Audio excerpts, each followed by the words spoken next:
The organisation has, in its past, faced some challenges, whether it's reputational challenges, all in the public domain, financial challenges. I would like to think we're in a better place than when I joined 2.5 or so years ago. But yeah, we're not done. I would say I fail every day, Pedro, and I think it's really healthy. We've had about 130, 40 days to deliver the Tour of Britain. The first thing to say, actions speak louder than words, Pedro. So we could have spent a long time talking about things, or we could have just got on and done it. The women's event, it hadn't happened the previous year in 23 for a number of reasons. One, we needed more new commercial assets. Two, we should, as a federation, be delivering our own national tour. And three, we wanted to use it as a vehicle to deliver greater social value. Are we going to change the world through our new strategy? Of course we're not. But can we play or make a contribution to a better, fairer society? I genuinely believe that we can.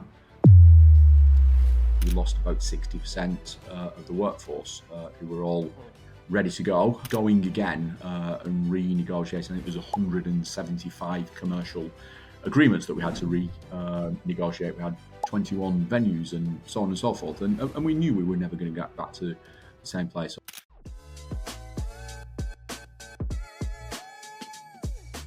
Welcome to Ride to Success, the podcast that takes you on a learning journey to a more productive, creative, and active life through the power of the bike. I'm your host, Pedro Couto Lopez. You can find me on LinkedIn under my own name. I'll leave a link on the show notes. And in this episode, we sit down with Jon Dutton OBE, the CEO of British Cycling, to explore how leadership, resilience, and purpose-led vision are transforming not just cycling, but society in the UK. You'll hear that inside story of how Jon helped revive the Tour of Britain women in just 130 days, and how he led through adversity during the Rugby League World Cup postponement in COVID times. And finally, how it really means to lead with purpose when the stakes and stress are sky high. So what's in it for you in this episode? I promise if you listen to the end, you'll learn how to build resilience in failure, not in spite of it. You will discover how to lead with empathy while still driving performance.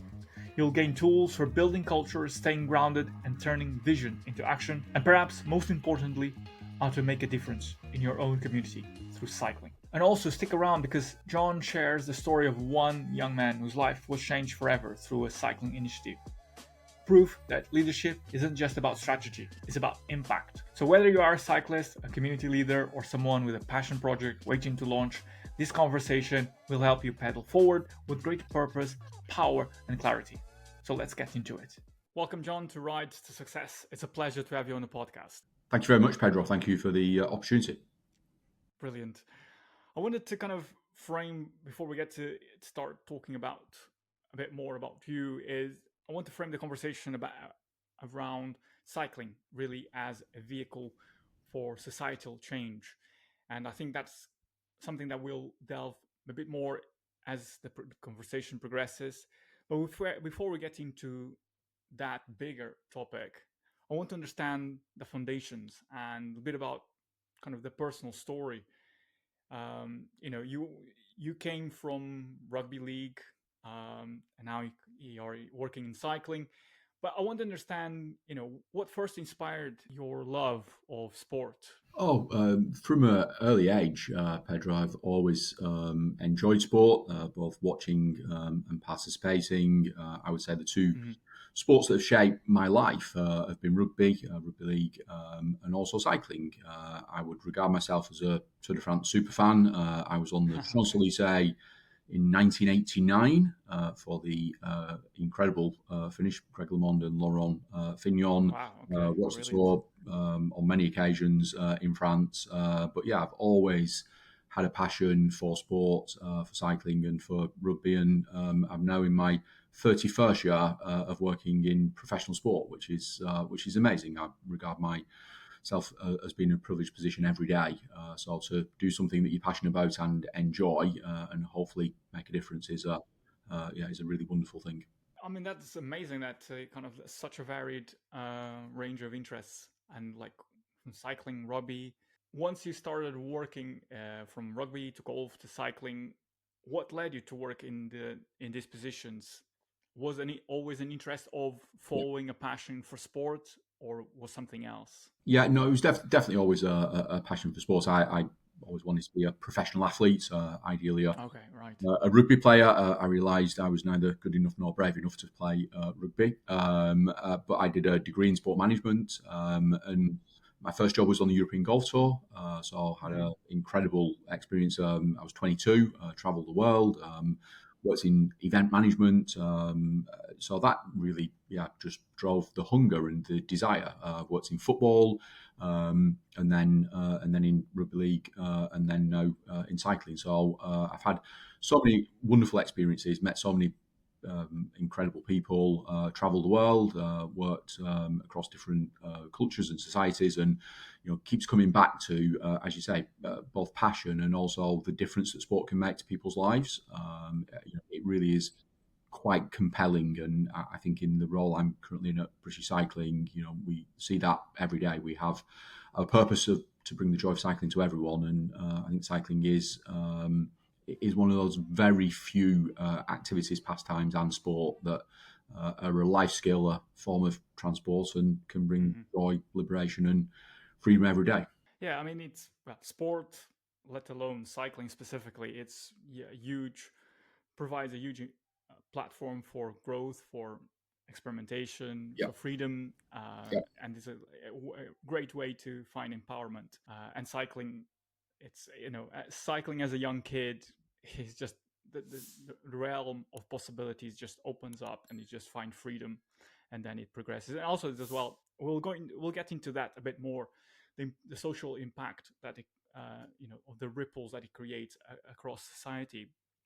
But before we get into that, you know, you have held leadership roles, as you kind of listed just now, to some of the biggest sporting events around the world in UK.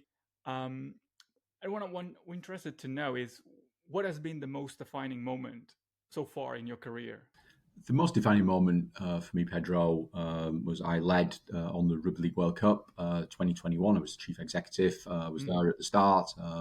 We spent about 6 years putting the event together, getting the funding, building a team, going on sale, working yeah, across 32 different teams, and we got to just over 100 days out, and we had to postpone the yeah, event, and that was that was because of COVID. yeah, I mean, because of COVID and a few other reasons, and that was a really big deal, and that's played, I guess, such a pivotal part in my recent professional career. I learned a lot about myself, learned a lot about the value of relationships and communication and other things, and it And can you talk us a bit about more? You mentioned just now like what they taught you.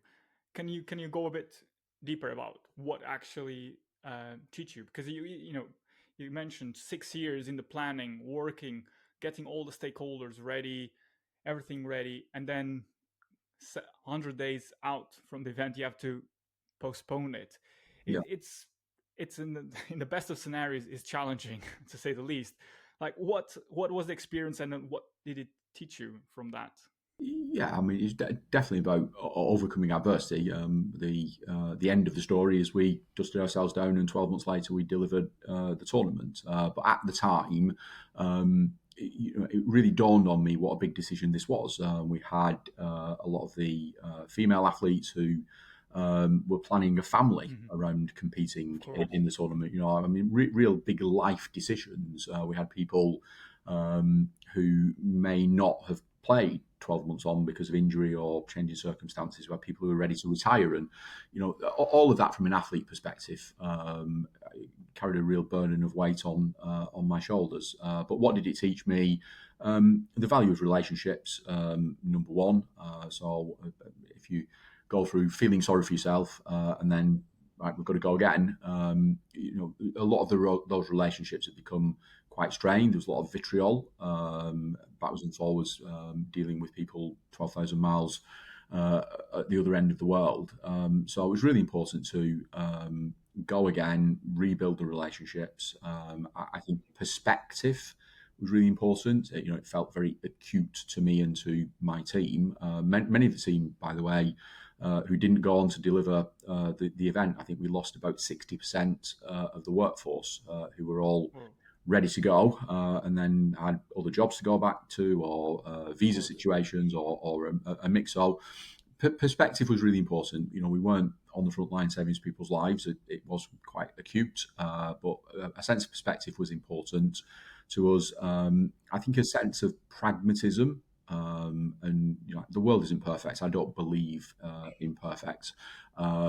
So just sort of going again and renegotiating. I think it was 175 commercial agreements that we had to renegotiate. We had 21 venues and so on and so forth, and we knew we were never going to get back to the same place. So being pragmatic, I think also prioritizing at the time where something happens and you've got to react. Some things are just simply more important than others, and focusing on the macro things certainly helped.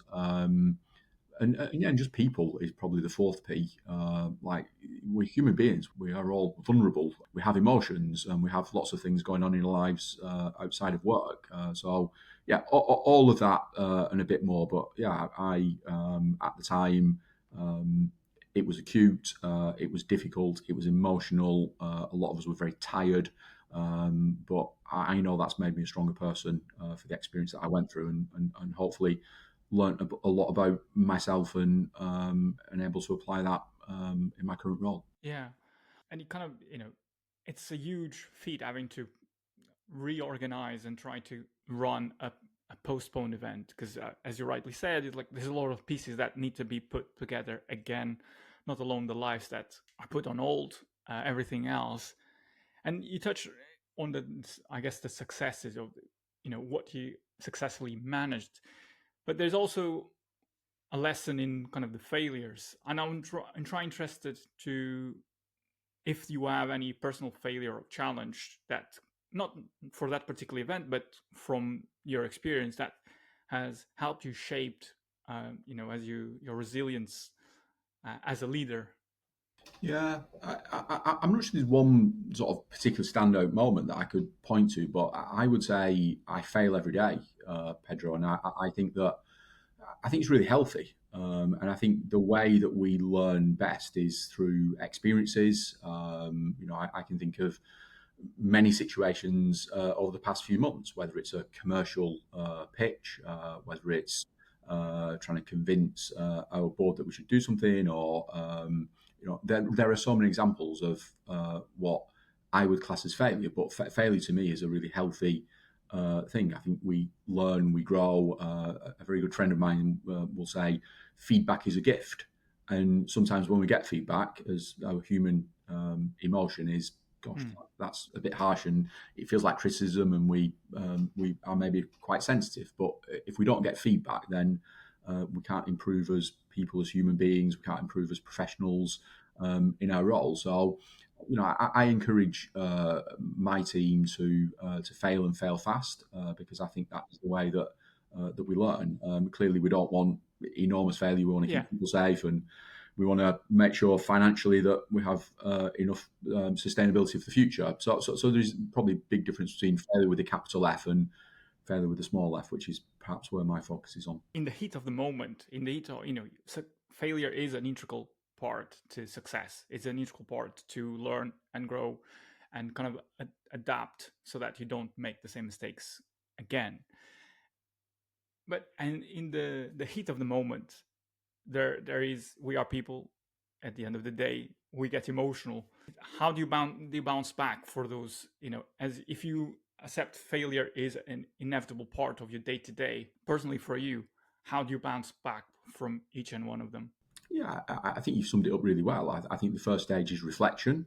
I like reflection. I think going on a bike ride, running, walking, getting some exercise is the best way to reflect. And I think I think a lot, an awful lot, and it's that reflection from failure, from success as well. We should learn Yeah. from success.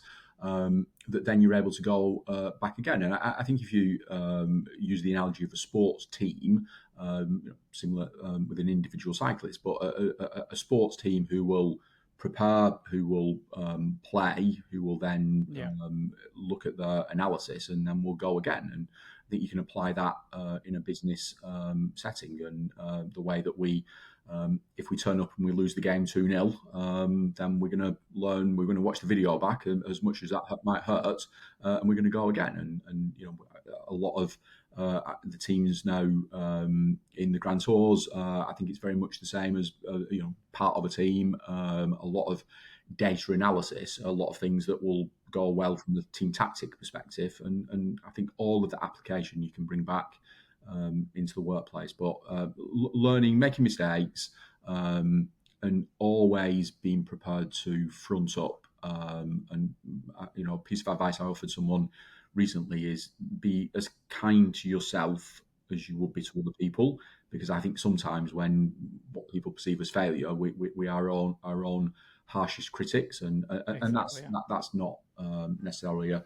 sort of healthy way to go. I think if you can learn, improve, move on, the world moves quite quickly as well, Pedro. So Yeah, exactly. sometimes there's not so much time to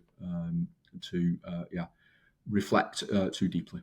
It's such a great kind of and revealing reply to kind of that to my question, because it does show a little bit more about the person behind kind of a role, you yourself as a human being trying to go the day to day. And you've been in leadership positions for a number of years now, and kind of I imagine that there is a learned set of skills that you apply on a day-to-day basis, because it's just part of being a leader. And I wonder if you could rewind the clock back to when you first started in a leadership position. What advice would you give yourself? Kind of, when you first started in a leadership position, what would it be? What would it be? I think start with culture. I think if you're building a team, and again, this is very relevant in a sports setting, and culture is so critically important. As the saying, culture eats strategy for breakfast. The quote, and I'm a firm believer in that. So you go back to the start of my career, and at the end of the day, you're working with people. You're trying to get the best out of human beings. So I think the culture piece is really important. And resilience. I've been through some professional, what I would class as adversity, which has helped make me stronger. But I think we live in such a difficult world, don't we? I mean, the world around us is a quite scary, complex place, and I think we have to build our own personal resilience. And perhaps coming in as a 22-year-old traveling the world and thinking, "Gosh, this is quite good." It was a long way from the resilience I've now needed to progress on and be in the role that I am now, and probably didn't appreciate that. A lot of naivety, I guess, many 30 years ago. I think if you look, you take some stats maybe from the World Economic Forum, and looking at the skills that they say leaders need, and complex problem solving will probably come out number one. And I reckon the more you get into a leadership position, I would always say to people, leadership is about managing the grey. Nothing is very little is binary. It's not about black and white. It's managing the shades of grey, and you probably get a greater appreciation for that the more you step up on the ladder. And then something I guess I've learned more recently, I certainly didn't have this at the start of my career, is leadership is an emotion. Leadership is about how you make people feel. And there's a real big difference between leadership and management. And going back to working with human beings, developing a culture, trying to get the best out of people. And I think if people are happy and people are fulfilled, then people perform at the best. And we certainly saw that using an example of our Great Britain cycling team, and looking at what happened in Paris, coming away with 33 medals across the Olympics and Paralympics. We're incredibly proud of that. And the team and the performance director spent so much time thinking about culture and thinking about that piece of, if people are happy and healthy, then the rest of it will look after itself. Yeah. And it did. And the results have proven that. I mean, for sure. I mean, it's such interesting because obviously the culture is critical part of getting a team to rally behind a goal, a purpose. It's the key differentiator between being a leader and being a manager. And at the end of the day, when you whether you are talking to one person, when you're going by a pint of milk, or when you are talking to to your old committee or to the whole team at British Cycling, it comes back to how you make them feel. It's because it's just at if you are being able to talk at a personal level that people can relate to, it makes the message, it makes the purpose, the mission much more their own, rather than you telling me this is what needs to happen. This is my take. Yeah, no, no, and I agree. I think first of all, you've got to have a north star. You've got to get people on the bus and point the bus in the right direction, and everyone understand where we're trying to get to in terms of the destination. So I think that north star, we've done a lot of strategy work recently, and it's predicated on purpose, and I think that's been well received by the team. Certainly been well received externally. It's really clear and unambiguous, so we know where we're trying to get to. I think then you've got to fill the bus with people with different skill sets and different outlooks on life. If we use the football analogy, we pick our football team and it's 11 goalkeepers, we're probably going to lose every game. If we pick 11 strikers, we're going to lose every game. So you need that blended skill set and also diversity of thought. I think that's really super important. But back to what you said before, I agree that as a leader, you've got to be a role model. I would never ask anyone to do anything I wouldn't be prepared to do myself.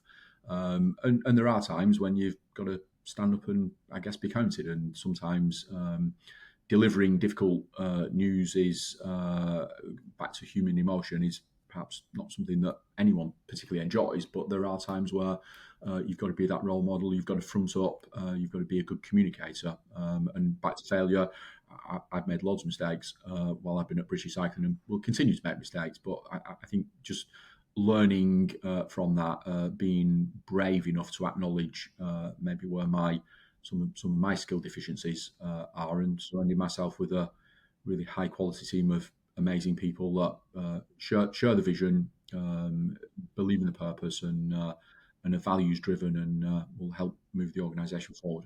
I mean, and I wanted now to kind of to bring to British Cycling, and to talk about your many successes and failures, as you pointed out.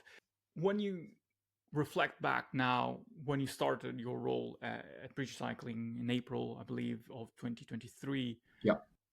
what was the first big kind of like moment? This needs fixing now. Yeah, I'm not sure there's one thing, Pedro. Well, feel free to expand. Yeah, look, I mean, it's well documented. The organisation has, in its past, faced some challenges, whether it's reputational challenges, all in the public domain, financial challenges, etc. So, when I came in, and there was a gap between the previous CEO leaving and me coming in, so the first bit was probably the easiest bit, is just establishing regular rhythm, routine, rebuilding some relationships, both internally and externally. The big ticket items are exactly what we're still focused on doing at the moment, which is modernising the organisation. We called it a program of change. We devised something that looked at 5 areas. So one was reputation and how we rebuild credibility. Second area was around our customers, which is somewhat of a sensitive word for a membership organisation, but we have an amazing set of members, but we also want to aspire and reach more people.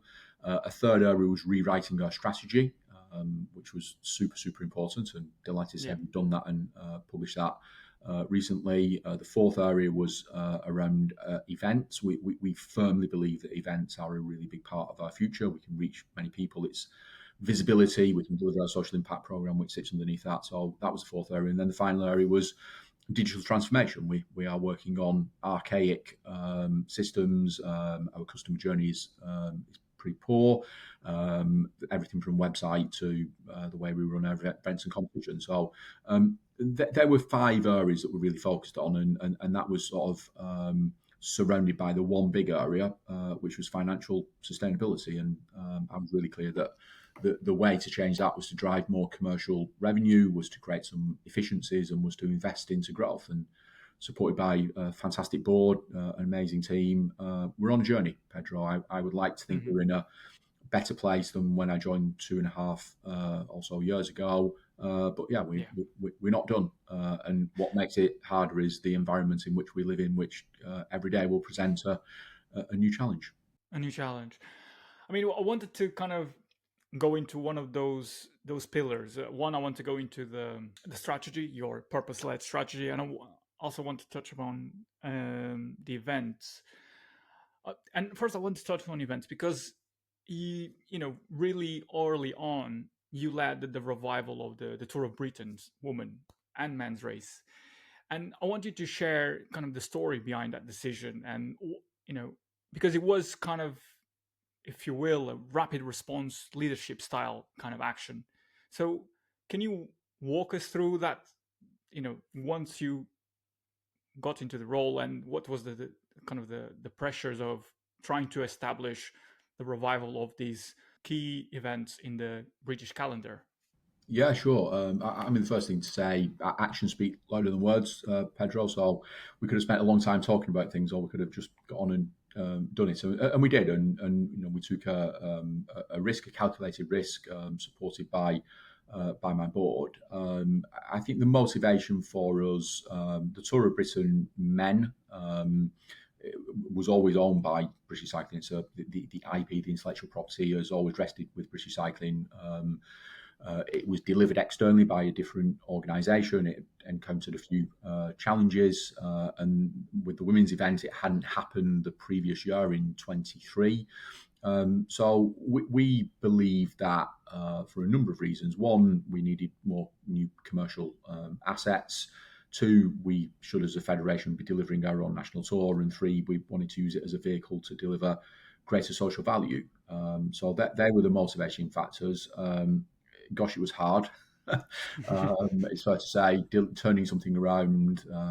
We didn't have the necessary equipment, or we didn't have a team in place. We had about 130, 40 days to deliver the Tour of Britain women, and in that time we onboarded Lloyd's Bank as a big new commercial partner to the organisation. So there's quite a lot happened in the spring of last year, but yeah, just the drive, the determination. Again, we got a few things wrong and learnt lots from that very first event. We then went on to successfully deliver the men's event last September. We've now delivered again the women's event, and we're about to re-embark on the men's event in a few weeks' time. So big decision for us. Absolutely stand by the right decision, and on that journey to make it a profitable commercial entity, and hopefully reinvest that back into getting more people on the bike. I mean, obviously, that's kind of all holding those events are kind of hallmarks of the British calendar, of the British cycling scene, and they are also a great way for British cycling to hold up their reputation and kind of build up from that. I'm kind of interested, you mentioned such a short time, like just over 100 days to successfully run the Tour of Britain Women's in 2024. You had kind of the experience with Rugby League, the event. But what was different? What was different from your previous experiences in running events and organizing them and delivering them successfully, to now stepping into a new role and soon after having to revive what the Tour of Britain Women, which didn't run the year prior. So talk me through that experience. Yeah, I mean, the first thing, yes, I've got a background starting right from my first job in whenever it was 1995, running sports events. So that helped with my experience, but also with a really great team, and the small team that we had in place at the time, and obviously we had to grow that to be able to deliver bike races. But yeah, just a sense of drive and determination, and real resilience to get things done. Also, a great sense of agility, and we had to go fast. I mean, the timeline of being able to do it, I mean, it prompted good decision making because we just had to get on with it, and that agility was that. I guess the component parts and the difference. Previously been involved in many events where we would hire a venue, so we take Old Trafford. 70,000 seats, and you would go on sale and you would sell the tickets and you would drive commercial revenue from that. Clearly, a bike race on the public highway, you're not able to do that. So that was one big difference, and also the broadcast production. You're producing a game of football or rugby or whatever it is in a stadium. You pretty much know how many cameras you need and how much it's going to cost. Delivering something on the public highway where you need a helicopter and fixed wing plane and motos and all the rest of it is a complicated affair, Pedro, as I'm sure you'll be. I'm sure. I'm sure. And that's one of also the main challenges of kind of increasing the revenue possibilities of cycling events. You don't have a fixed venue where you can just sell tickets to it. So what was the experience in that transition from fixed venues, stadiums, to like a moving circus, if you will? Yeah, I mean, the first thing to say, we're taking a long-term view about this. We always believe that in year one of delivering these, we couldn't deliver them in a profitable way. So we're making an investment, but we're making an investment over time. And each year we want to get the P&L into a better place. We want to attract more sponsors. Having an anchor partner, just an amazing partner with Lloyd's, have really helped that. Sponsorship, local authority or public sector partners who were bidding to host a stage for the race to start or finish in their town is obviously really important, and broadcast revenue is another income stream. But yeah, we don't sit here thinking, gosh, we've got lots of opportunities to generate revenue to fund the cost of putting the bike race on. We're very realistic about that. We take great inspiration from the Tour de France and our friends at the ASO and the way that they deliver their very, very successful bike races. But we're on a journey, and that journey is, I think, predicated in common sense, in being realistic that this is an expensive thing, but it's not just about bike race. What the bike race does is it enables us to do lots of things that we haven't been able to do before. Our new strategy, a big part of that is around social impact. Having the visibility of getting to more people allows us to deliver greater social value, and that's a big reason for delivering the bike races. Yeah, I mean that's brilliant dovetails into my next question, because I wanted to touch upon the purpose-led strategy at British Cycling, which centers about positioning cycling as a vehicle for societal change. And kind of I'm interested in for you in your own words to describe what purpose looks like in action. When you run these events such as the Tour of Britain, there is obviously an interest and an action to get the communities around it to create ripple effects that live on after the event is done and dusted. So how do you, as British Cycling, kind of create this action towards activating the communities that support cycling or want to be kind of see some change through the power of the bike? Yeah, no, it's a really good question, and I could simply say, the bike races that we deliver provide inspiration and help get more people on a bike, and the same with the Olympics and Paralympics. That's only part of the answer, I think. A big part of our strategy is framed around tackling inequalities and providing greater opportunities by addressing the inequality that exists in the UK. And we don't live in a fair society, and many people can afford a very expensive bike and to go out and enjoy cycling and all the benefits it brings. Many people can't, and many people don't have either access to a bike or somewhere safe to ride, or there are so many challenges in society. We're doing a big piece of work with people in social care who just simply don't have the same opportunities as the rest of us, and that's not fair and just. So are we going to change the world through our new strategy? Of course we're not, but can we play or make a contribution to a better, fairer society? I genuinely believe that we can. Our research shows that 27 million people in the UK have ridden a bike at least once in the last 12 months. That's quite Yeah. a big number. Wow. And if It we is. Yeah. can engage with those people and give them a better experience and maybe even convince more people to get on a bike, that's a great thing. If number two, we can also then use, as you say, the power of the bike. Absolutely love that phrase. And that was played out at the 2023 UCI Cycling World Championships. That was the strap line of the event. And I think it's really powerful. But if we can use that to maybe some people will never get on a bike, but some people might want to volunteer. Some people, it might be the conversation starter that helps. There might be opportunities around employability. So why wouldn't we want to use this amazing sport, pastime, recreation, form of transport, and life skill to do that? And we see in our towns and cities in the UK, people on bikes, cycling to work. We see, I think it's more visible, but we also know that the sport of cycling has many challenges, not least road safety, and the ability for people to get out on the public highway. So, in short, we want to play a greater role in a fairer society. We're really interested in physical and mental well-being, of which I think is intrinsically linked to cycling. We're really interested in continuing to perform on the world stage. We're not going to take a backward step on that. We're very proud of our Great Britain cycling team, but we're also really interested in productivity and growth, which I think are intrinsically linked, and we think we are a sport that can play a real part in that. So I have a personal passion, always have, around social mobility.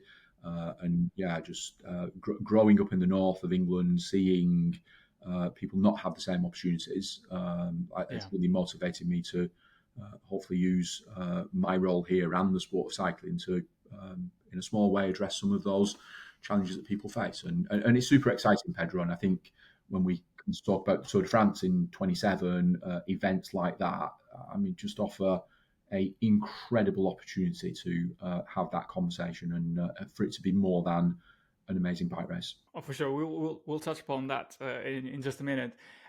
And I think what is important is that you kind of building up, the role of cycling in UK as is kind of into making it more relevant as a sport, as business opportunities arise from it, but also important and kind of allowing people to see it as more of a lifestyle option than it is today. And I think what's interesting is that you've been talking about that sort of at the top level, what kind of the ambitions is. And I wanted to kind of bring it now slightly, if you will, and correct me if I'm wrong, but I wanted to bring it now slightly to, the cycling clubs, the local leaders, volunteers. How will they play a role in British cycling national strategy? Yeah, first of all, is to acknowledge there's some amazing things happening already, and this isn't about British cycling sort of coming in and waving a magic wand. I would regard our role as a convener. I frequently talk about, if there's one position I could create at British Cycling, it would be director of joined upness, and by that is like just joining some of the dots. Like we don't need to start delivering loads of new things. What we probably need to start doing, or doing even more, is celebrating the amazing things that are happening, looking at where the barriers are. Volunteers, there aren't enough new young volunteers coming through, and without those people in the future, whether it's running clubs, coaching, delivering events, that's going to be a challenge for the sport. So that's something that Of course, yeah. we need to think about. But how can we just help get people on a bike, give them a great experience, however that manifests? And that might be in a club environment. It might be in some of the exponential growth areas like BMX freestyle and gravel, where at the moment we have limited opportunity, because that's very a non-traditional way that people are riding the bike. Well, we just want to open our arms and embrace it. And again, we won't get everything right. We'll make some people not as happy as they possibly could be, and that's just the reality of of leading a big governing Mhm. body, but the key thing for us is health and well-being, good experiences, still celebrate our competition and talent pathway, still want to perform at the best, perform with our athletes at the world stage and win. But Yeah. at the basic level, how can we bring the joy of cycling to everyone, even if that's joining dots together? Yeah, I mean, and joining the dots is a key part of making sure that that strategy is implemented successfully, and that everyone feels part of that purpose. And one of the things that kind of makes me think about the high level strategy versus the volunteers on the ground working and trying to make a positive change within their local communities, within the groups that they work with, and sometimes that can be not going towards the same direction. And change needs to happen at all levels, like whether it is C-suite, board level, or at a volunteer, someone giving that time to help someone else learn how to ride their bike. Sometimes there isn't, I know, as it been you touched upon, is there isn't really a kind of a link. Yeah, It's hard for people at a volunteer level to understand what is being done to make a positive impact, and vice versa, I imagine. yeah. What I'm trying to get at is, in a more practical level, how would the role of cycling, of British cycling, will play in trying to kind of join those dots, trying to align people at different levels, whether it is C-suite, whether it is a volunteer, so that everything is kind of stacked in a way that everyone's going towards the same direction and don't feel that they are pushed away or not part of the same vision. Yeah, you described it really well. I think the key word is connection. We're trying to connect people together, and if we focus on our purpose, so joy. I mean, who's going to disagree with joy? It's compelling. It's emotive. It brings people together. So if the wherever we come from in the ecosystem, if we focus, if we coalesce around joy, I think then we can perhaps move forward in a better way by being more connected. And I think there's a role for us to be slightly better communicators. I think there's a role for us to um, engage with more people, maybe less precious about we want to bring people into the competition structure and into talent pathway.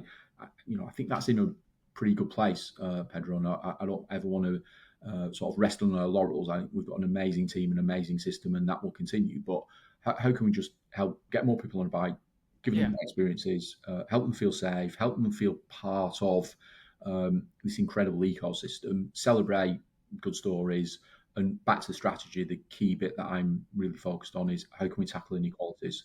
So if there are the barriers that exist to people getting on a bike or enjoying cycling in whatever way that manifests, that's where I want to target a lot of our energy in the future. So making it more inclusive, more diverse, so that everyone can feel included and welcomed. Yeah, bringing a greater sense of equity and I guess justice to our part of the world. And I think if we can do that, then acknowledging we won't get everything right and we'll make mistakes and some people will be unhappy.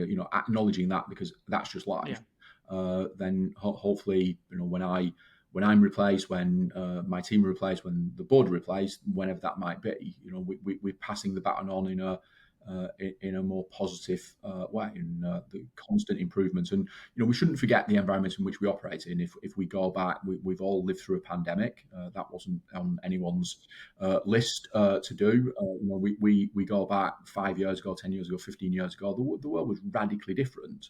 In Yes. Yeah. 5 years' time, in 10 years' time, in 50 years' time, the world will be different again. So, I'm really keen to recognise that, and our strategy calls this out. A series of guiding principles. One of it being sort of recognise the environment and recognise the need to be relevant. Because if you're not Yes, relevant, that's then key. that's quite hard to do something about. Yeah. Well, that's where it comes down to reputation. If people are don't find you, i.e., British cycling, credible, and working towards positive change, working towards bringing people together, to be more inclusive and working towards more it's really aligned with your purpose, which is a vehicle for societal change, then there is a disconnect, and so Yeah. it's important for that to be bridged. And you mentioned joy, and joy is such a, yeah, as you mentioned, evocative feeling. And you mentioned as well the 2027 Tour de France Grand Depart, which I'm sure will be a huge moment in British cycling. Anyone in UK will be glued to the TVs or on the roadside cheering. What is the legacy you want the event to leave? Yeah, I mean, the first bit, we're not going to wait until the event's over to judge the success. We want to start delivering. We're putting a team in place. We're going to deliver a really significant social impact program. We're going to cover enormous geography. I mean, it's so exciting. 6 stages, 3 in the men's, 3 in the women's. Enormous geography. Yeah. And we don't wait. You know, I that keen on the word legacy, because I think my perception of legacy is what everything that comes after. Well, what about the stuff that comes before? You know, the stuff like let's start now. Let's start now talking about it. In hopefully December, we'll be able to give more information about starts and finishes, and we'll start to really be able to animate communities. I was fortunate to be involved in 2014 and the Grand Depart that came to the UK.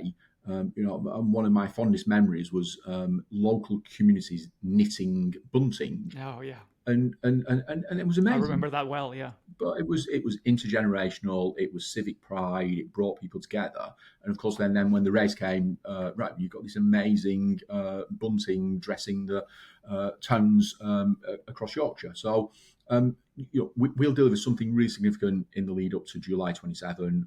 What do we want the legacy to be? We want to reach more people. We want to use the visibility that this event will bring. It will transcend cycling. This isn't a cycling event. That's what something I wanted to ask as well. How will it transcend cycling? Yeah. I go back to in March. We launched this in Edinburgh. We had a patron, the Duchess of Edinburgh, and colleagues, including Christian Purham from the ASO. And you know, it was a great moment. Stood on the esplanade outside Edinburgh Castle and set the fireworks off and launched the event. But the sentiment from that, the cut through that we got from the media was quite incredible.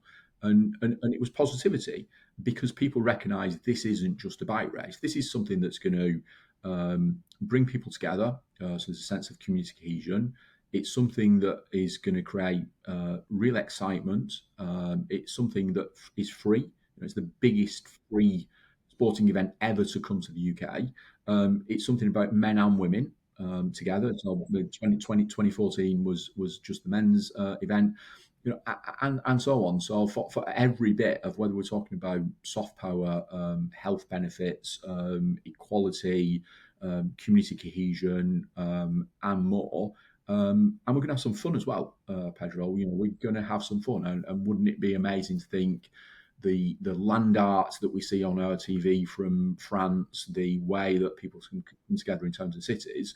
Well, I think France do it pretty well. So there's the challenge to the UK. Can we do it as well, or who knows, even better? But let's How are you going to put that challenge to the communities yeah. of Great Britain? Yeah, we've got a plan. It's early days, but we've got a plan. But that's super exciting, because that is, you know, if you talk, let's just focus on one aspect, land art at scale.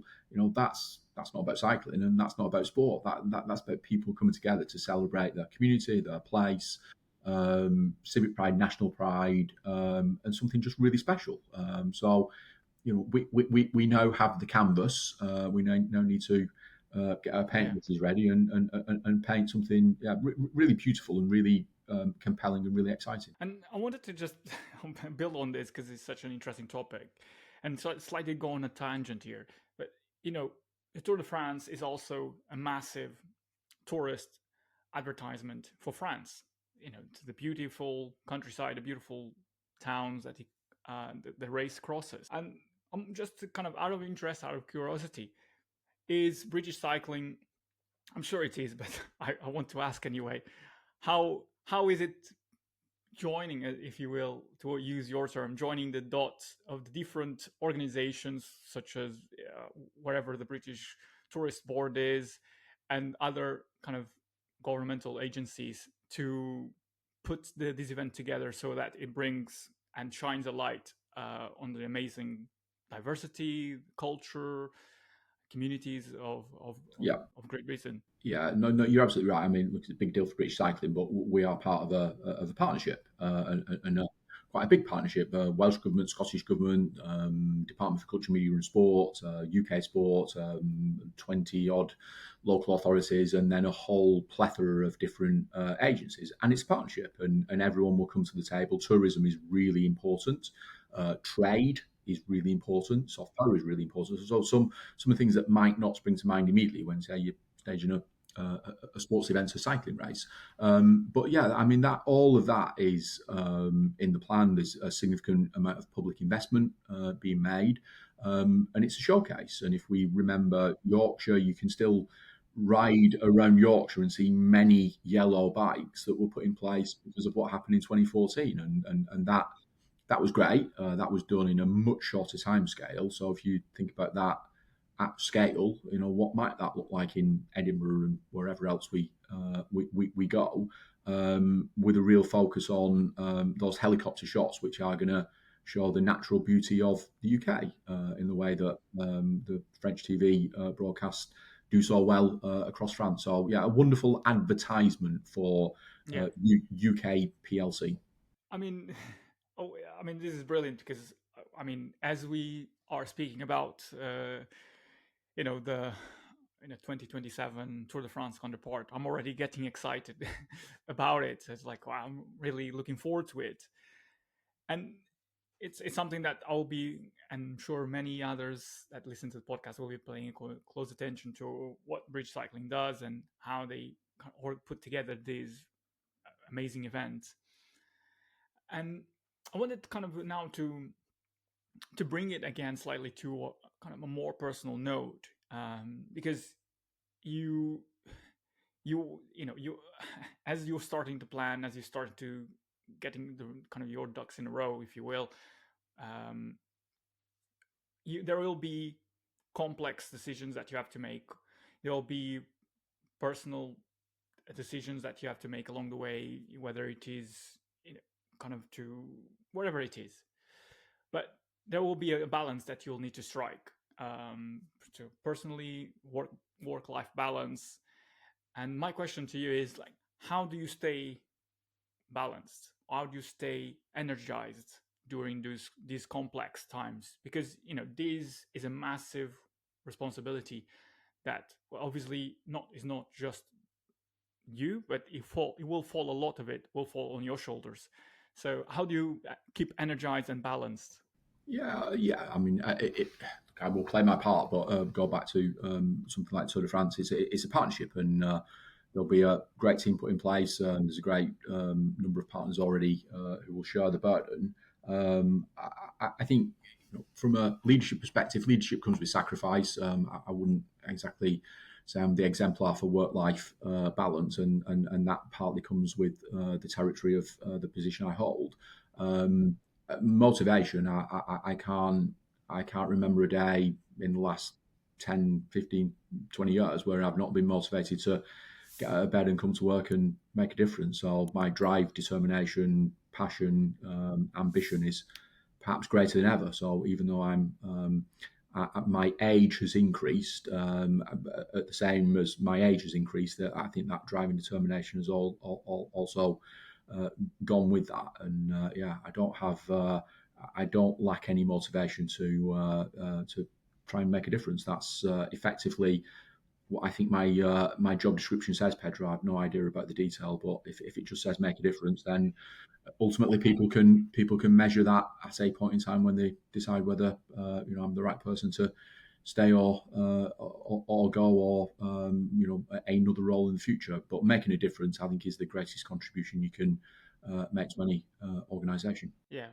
I think that's exactly what differentiates uh, great great leaders is the impact that they have on the people, the teams that they work with, the ripple effects that it creates, whether it in the organizations they work in, the events they put together, wherever it is at the larger scale, it's the impact and how that resonates with the people. Yeah, And 100%. that's so true to us as well, to many facets of life. Motivation perhaps doesn't play a huge part in that. It's more about how you want to lead your life, how you want to show up. And Yeah. if you have that ingrained in who you are, then motivation can ebb and flow. But if you have that north star in your sight, then you know why you're getting out of bed. Yeah, I absolutely agree. I think the way you show up is so important, and the people I admire the most, who I've known and worked with, are humble people. People who've done amazing things, but are humble, and the way they show up, and the difference that they've made. I have huge admiration for that, and that's something I try every day to stay grounded, be humble, be kind. Inevitably, in the role I have, you've got to take on some tough stuff and make a difference. But I still think, as a human being, you can show empathy and compassion and respect. Talk a lot about respect. I've helped with some leadership presentations with different universities, and that. I use an example of respect. I use a rugby league example of two teams about to um, beat the daylights out of each other and in the most physical contest that you can think about, but will come together at the end and have incredible respect for each other. And I think if you use that sort of example that's very physical, you can bring that back into the workplace of tough conversations can always be respectful, but yeah, being humble and being kind, I think are two incredible soft skills, facets, attributes that people should have. I mean, I think that's such an important takeaway for myself, from the people that are listening, because being humble, being kind, but also being respectful in how you engage with others, it's easier said than done. But if done right, it creates such an important uh, impact in the team you work with, and also in the relationships that nurtures through that, through the work, I guess. I wanted to kind of, if you will, kind of give some advice to people that are listening. Many of the listeners want to make a difference in their communities, in their businesses, and yourself, you are now in the hot seat, if you will. What advice would you give someone starting or running a purpose-driven company project within the cycling sphere? Yeah, I mean, number one, purpose is power. I think if you have purpose, I think it's incredibly compelling and hugely powerful. I think number two, and I say this to younger people commencing their career, but I think it's relevant throughout, is follow your dreams. If you really want to do something, if you really believe in something, and the road will never be a straight one, Pedro, but follow your dreams. I think also we touched on it a bit about resilience. I think you need to build resilience. The world's not a fair and equal place. It's tough, but you've got to build that resilience, and that doesn't mean toughness in the sort of physical way. I think it's more sort of mental well-being, looking after yourself, but also building in resilience, being humble, being kind, that we've touched on, and just perhaps I guess a theme that has come throughout the conversation is just having the drive and determination. The other people can offer you advice, and other people can mentor and coach you, etc. At the end of the day, it's got to come from within. And we see, particularly in athletes, and I think some of the greatest cyclists, that drive and determination. They've been coached, but that's innate. That's come from within. Mm-hmm. And you also mentioned, just previously, about the sacrifices that you have to do in your varied leadership roles. Can you elaborate a bit more about what does that mean? Yeah, it's very simple. I mean, it's a trade off between, I guess, family life and work life. So, I reflect on my past and think, I've missed out on some things, whether it's children's birthdays or weekends and working evenings and all of those things. And look, that's fine. And I've got a wonderfully supportive family, and got people around me who sort of get that I am prepared to sacrifice some of that for the job that I'm doing.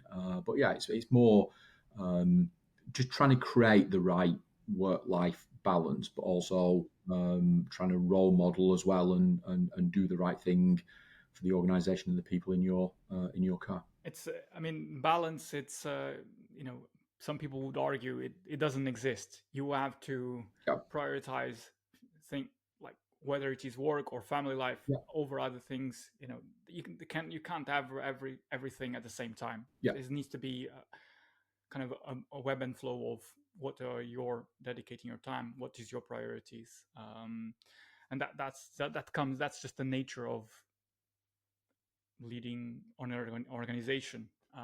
It's just your time is not infinite, if you will. Your time's not infinite, and I learned the hard way. I think the way I'm made as a person, I'm quite a resilient person, and very, very infrequently get ill. But towards the end of last year, well, just before Christmas, I was ill, and I reflected, and it was mainly because I pretty much worked every weekend and every evening, and not looked after myself, and not taken exercise, and not not eating well, and guess what? I was ill, Yeah, and that was the just body a catch up with you. yeah, and it's just a salutary reminder that you to be like an athlete, you've also got to look after yourself as well, and sometimes that means saying no, and sometimes that means just getting an early night and Yeah, prioritizing going for a bike ride or a run over going to another meeting, and that you've got to, as you say, prioritize things, but priority begins with yourself. exactly. Yeah. Whatever you put in, you get out, and I think that's a reminder to us all about just looking after ourselves. Yeah, I mean, yeah, you mentioned the analogy of an athlete earlier on about their mindset, but as an athlete as well, rest is a key part of your training. 100%. Without it, you don't achieve your full potential because you don't allow yourself to take a break. So it's a brilliant analogy there. I wanted to now bring it back to a question that I ask all of my guests, which is, what does success look like to you? I think we've covered it, Pedro. Success to me looks like making a difference, genuinely making a difference, and people may measure that in different ways. I would say if I can make a difference to the organisation, if I can help positively change people's lives, like that's amazing. What a privileged position to be in. I give you an example from the Rugby League World Cup. The one young man who we met through our social impact program, who was living in Car, was not living an independent life, and through some of the opportunities we gave that individual at the end of the tournament, and this is a span over a couple of years, he got a job, was living a fully independent life, and came to me and my colleague at the end and said, "You've changed my life," and like, wow, and that even feel emotional describing it, because that Of course, is the yeah. That privilege. feeling never leaves you. It just Yeah, but is that was the impact, and yeah, it resonates yeah, deeply. yeah, and the privilege that we were given a position of responsibility, and we were able to do that, and I think that to me success is you can measure. Of course, we want to be financially sustainable and culturally have happiness, and you can produce a number of different metrics, but the one thing I would come back to is make a difference. Yeah, we kind of we have been touching on this subject for the whole of the conversation, which is it's critical, really. Kind of it's finding your purpose and leading with it. And so I wanted to now to close a conversation by asking you a question that was left for you by a previous guest. And this is a tradition I started on the podcast, that every guest leaves a question to my next guest. So you'll have a chance as well to leave a question to my next guest. So the question that was left for you is the following: do you think in your life there will be a point when you give up your car and only start using bicycle for mode of transport? Oh gosh, I would love for that to be the case. I think perhaps retirement maybe offers that opportunity. I mean, where I live at the moment, public transport is not great. There's no train station. There's no tram line. So I am reliant on a car. We certainly, as a family, try to move to more electric. I recently bought a Brompton, which I'm looking forward to using a bit more. So, gosh, what a wonderful question. Uh, Realistically, where I live at the moment, perhaps not, but perhaps certainly in my working life. But yeah, I would love to think that. Wouldn't that be great? Wouldn't that be great? Not getting in the car every day and being on a bike. Yeah, would love to do that. Well, it comes down to the multitude of factors. Perhaps one, you need to have the right infrastructure, and that comes down from top level to have to create and enable people to make that choice. Because if you don't have the infrastructure, then people won't feel safe to ride their bikes. And like you mentioned, if there is not public transport or ways of getting to your workplace, then you don't even consider that choice because it's it doesn't make sense. But there is work being done towards it, Mm. and I think that's as government changes, there will be positive infrastructures being created.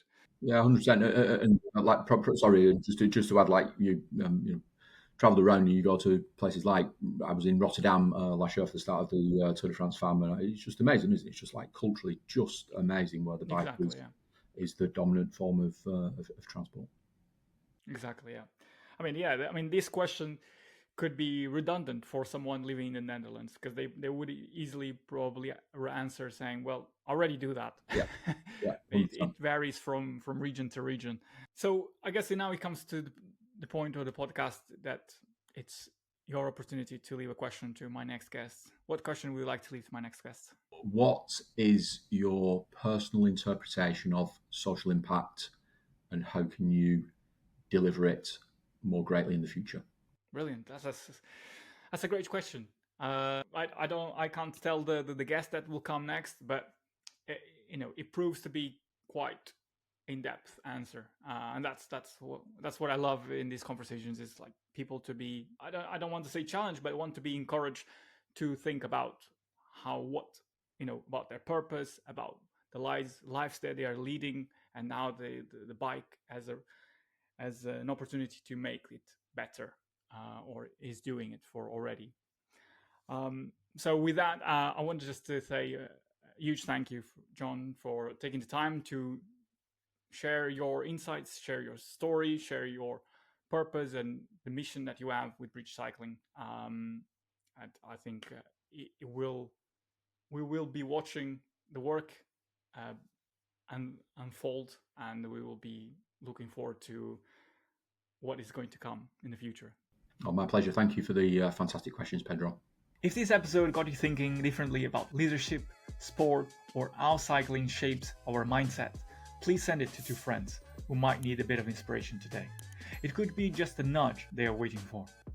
And yes, follow Ride to Success wherever you're listening to it right now. It's the best way to make sure you don't miss what's coming next. We've got more bold thinkers, community leaders, and cycling changemakers heading your way soon. And yes, you out there listening to this episode, building, dreaming, riding towards something more meaningful, you belong in the Ride to Success community. And we are glad that you have been listening to this episode. And I'm glad you are part of the journey, because we are pedaling forward, we are learning, and we are leading. And remember, every ride has the power to shape a life, including yours. So thanks for listening to Ride to Success.